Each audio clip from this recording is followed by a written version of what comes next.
Ana, hindi ka pa tapos? Konti na lang to. Patapos na rin. Gusto mo antayin na kita. Sabayin na tayo. Ha? Ihahatid mo ko? Ay, naku, wag na.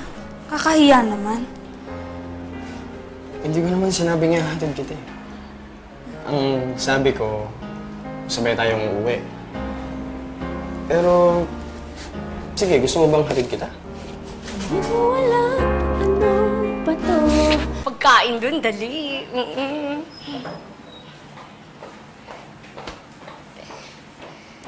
Yes.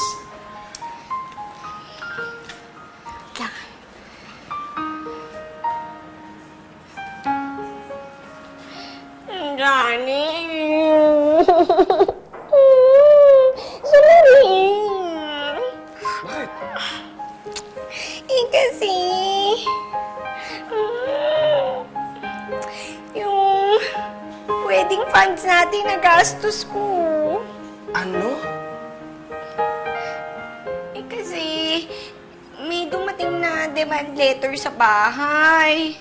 Oo, handa ako magpakasal. Pero hindi ako handang makulong. Ayoko makulong.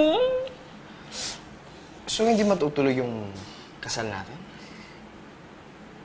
Yes. Anong yes? Hmm? Yes. Ano, kasi yun yung sasabihin ko sana sa'yo. Baka pwede sana muna natin ipagpaliban yung kasal. Bakit?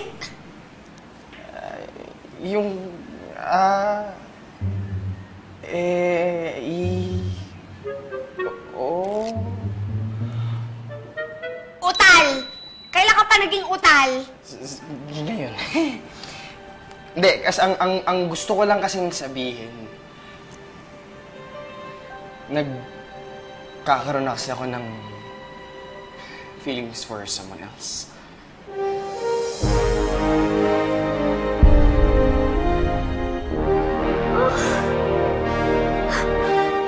At tuluyan na ngang nag-break sina Johnny at Beth Dear Uge. Hindi na natuloy ang kasal nila. Wala na rin kasi silang wedding funds. Pero matatag ang friend ko. Bumangon siya at sinubukang ayusin ang buhay niya. Sinimulan niya sa pagbebenta ng mga maluhong gamit niya para mabawasan ang mga utang.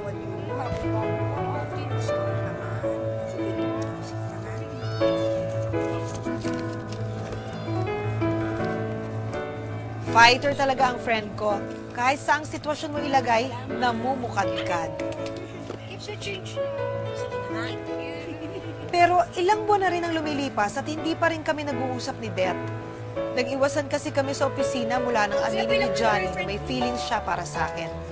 Guilty ako kasi may feelings din ako para kay Johnny. Miss ko na yung friend ko, pero nahihiya naman ako. Paano ko ba siya lalapitan at kakausapin? Paano kung galit pa rin siya sa akin? Ay, mamaya nandun sa